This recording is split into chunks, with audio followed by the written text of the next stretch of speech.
Moving on to motion B, proposer Janine McCulloch from the National Executive.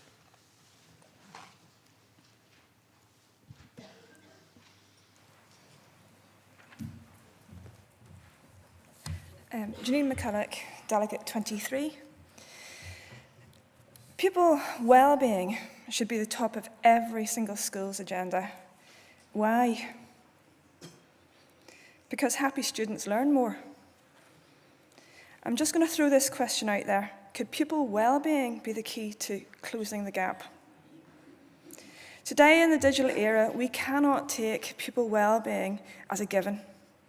Some pupils have always needed more support, but nowadays all pupils seem to be under more pressure due to the impact of social media and the social pressures placed on our young people to succeed. In a 2004 study entitled Supporting Pupils, a study of guidance and pupil support in Scottish schools, the question of entitlement was raised. Remember, in 2004, social inclusion and the presumption of mainstreaming was only beginning to impact in schools. In that study, even then, pupils were expressing concerns that pupil support was associated almost exclusively with pupils with problems, leaving little time for others to see support staff. The study emphasised the need for all pupils to have an entitlement to pupil support. Today in Scottish schools, we try to ensure pupil well-being through effective pupil support systems or our guidance systems. What does an effective pupil support or guidance system look like? Well, we really don't have a unified system across the board in Scotland. But traditionally, it's been seen as consistent of three real main parts: curricular, vocational, and personal guidance. And that might involve reactive work with pupils' problems, the proactive teaching of personal and social skills, and the orderly management of pupils' progress through their whole educational career and beyond. It might also include working to maintain school discipline and ethos in the schools, good communication with pupils' parents and carers and other professionals. Generally, in all schools, there's a really complex relationship between guidance, discipline, counselling, and learning and behaviour support.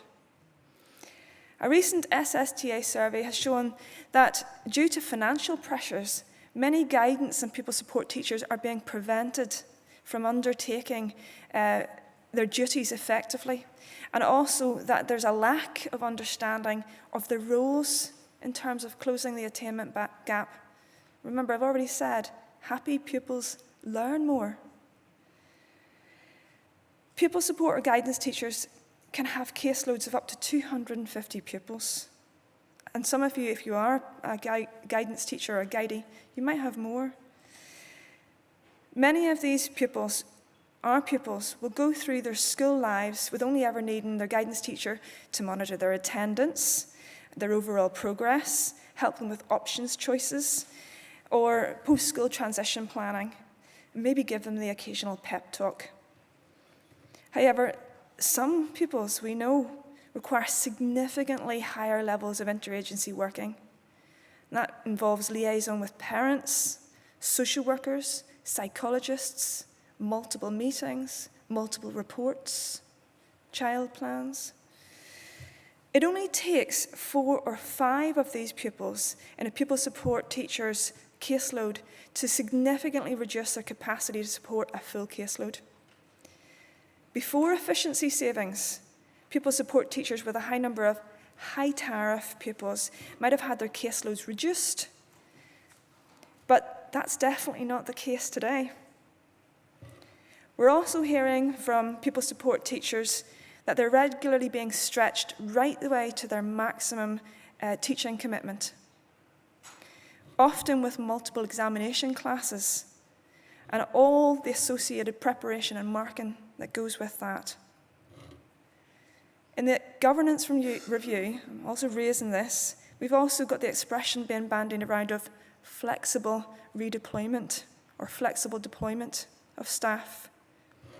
And I think we can anticipate that this could be abused by really hard-pressed head teachers who are trying to provide high-quality, consistent service to pupils and parents with fewer and fewer resources. And that's both financial and human resources. So there's a very real fear that our pupil support teachers' capacity to actually support every pupil's well-being and their academic progress is going to be eroded by all the factors that I've already mentioned. I think schools need a guaranteed, dedicated team of teacher professionals to focus on supporting pupils, which is protected from the efficiency savings and staff redeployment. So I'm asking you to approve this motion to help ensure that all our young people have access to the support to which they're entitled to. Congress, please support the motion.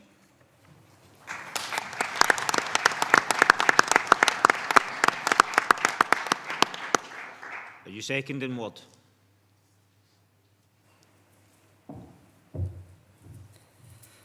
Colleagues, Ward McCormick, East Ayrshire, number 46, second in the motion. I'd say, I'm not going to say an awful lot about this because the motion speaks for itself, it's not rocket science.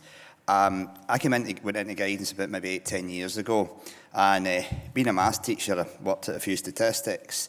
When I sat down with a caseload of just over 200 pupils, I worked out the amount of time that I would have to spend on each pupil in the week, and it worked out at something like 2 minutes, or maybe less, that I would have to spend with each pupil on my caseload. And when you take into all the factors that happen as the day goes on, the things that blow your day apart as a guidance teacher, there's a lot of pupils that you never get to know. You never get to know them because of the amount of time you spend on other things. As time has gone on over the last few years, things have happened that are taking our time away from it. Budget cuts, constraints, timetabling constraints, lack of teachers. We find ourselves more and more being pushed towards our maximum teaching time.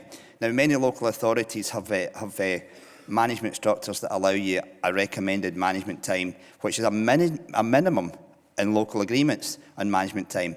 But there's many a time where the head teacher will come to you and say, we're going to have to take some of your management time this week. The absence cover can't stretch to it. And so when you sit and you plan your day, like everybody has done it many a time in their teaching career, you sit and you plan your day for the next day. You think, tomorrow I'm going to do this, I'm going to do that. What's the first thing that happens when you get in the door the next day? A police take arrives. You know, I can't do that. So guidance teachers have come to me and said that they're really struggling to meet their caseloads because of the time. I'm finding that they're getting asked to teach more and more of their subject. And dare I say it, I know that Stuart Hunter will be horrified when I say this, but guidance teachers in certain schools are being asked to teach RE, which they're not qualified to do.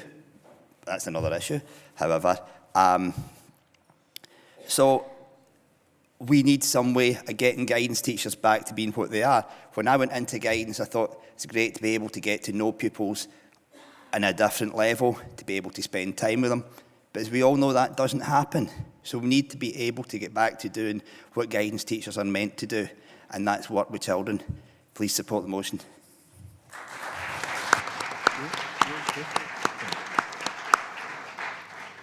Colleagues, is there anybody who would like to contribute? No? Well, then we'll just move to a vote. All those in favour? All those against? Abstentions? One abstention. Votes carried, name con. Thank you.